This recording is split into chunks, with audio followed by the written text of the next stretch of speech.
दोस्तों, आज के एपिसोड की शुरुआत होती है एक ऐसे भावनात्मक तूफान से जिसे देखकर आपके होश उड़ जाएंगे। आज के एपिसोड के शुरुआत में हमें ये देखने को मिलेगा, अनुपमा शाह हाउस के बाहर खड़ी होती है, लेकिन घर के अंदर जाने की उसकी हिम्मत जवाब दे देती है।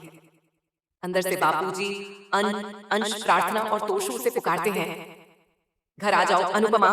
पर अनुपमा असमंजस में डूबी है। वो अपने आप से कहती है, हे कान्हा, ये वही कहानी फिर से क्यों दोहराई जा रही है? सोचा था ना लौटूंगी, पर तकदीर मुझे वापस खींच लाई। हर चोट वही, हर सोच वही, हर दर्द वही। इतना कहते कहते वो हिम्मत जुटाकर चौखट पार करती है। उस चौखट को पार किया जिसने मेरे मन पर वार किया।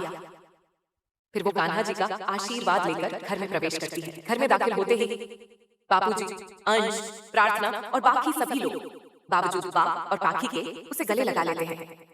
बापूजी के कहने पर अंश डांस रानी की टीम का सामान अंदर लाने जाता है। तभी उसकी मुलाकात जसप्रीत से होती है। जसप्रीत चेतावनी देते हुए कहती है, अब अनुपमा अकेली नहीं है, उसे परेशान मत करना। अंश मुस्कुरा देता है। अच्छा लगा ये देखकर कि अब मम्मी अकेली नहीं है। डांस रानी के बीच भी यह चर्चा होती है कि क्या उन्हें यहाँ रुकना चाहिए। सरिता कहती है, शायद हमारा और अनुपमा का साथ यहीं तक था। दूसरी ओर नीता सबको वो फोटो दिखाती है जिसमें अनुपमा शाह हाउस पहुंचती नजर आ रही है। वो फोटो जो पाखी ने भेजी थी। ख्याति और मोटी बा आग बबूला हो जाती है। अनुपमा ने जानबूझकर ऐसा किया है, लेकिन परी बीच बचाव करती है और अनुपमा के वापस आने की सच्चाई बताती है। ख्याति उसकी बातों को अनसुना कर देती है और कहती है, अनुपमा ड्रामा क्वीन है। तभी प्रेम ताली बजाते हुए गुस्से में कहता है, मम्मी अहमदाबाद क्या आई? आप लोगों ने तो उन पर हमला ही शुरू कर दिया। जब मोटी बा टोकती है तो प्रेम फिर गरजता है, मम्मी की बुराई करना बंद करो।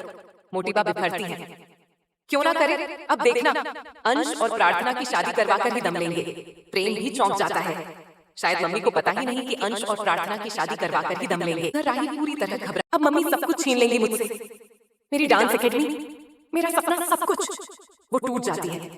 कमरे में पड़ी चीजें उठाकर गुस्से में फेंक देती है। फिर हम देखते हैं अनुपमा को वो अपने घर की चीजों को देखती है, झूला, सोफा, दीवारें। फिर वो अचानक लड़खड़ा जाती है। अपने ही घर की चीजों को छूने से हिचकिचाहट हो रही है। इनसे टकराने लगी, मतलब मैं अब इस घर में फिट नहीं हूं। परिवार के बीच आकर भी खुद को अकेला महसूस करना।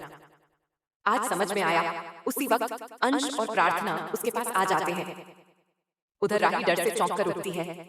प्रेम वहीं होता है। वो उसे समझाता है, मम्मी मुंबई में रहे या शाह हाउस में, तुम्हें फर्क नहीं पड़ना चाहिए। घर वालों को इग्नोर करो और अपने डांस पर फोकस करो। तभी राही एक नई चिंता जाहिर करती है, अगर मम्मी अंश और प्रार्थना की शादी में शामिल हुई तो कहीं घर वाले अड़चन न डाल दें और वहीं एपिसोड समाप्त हो जाता है।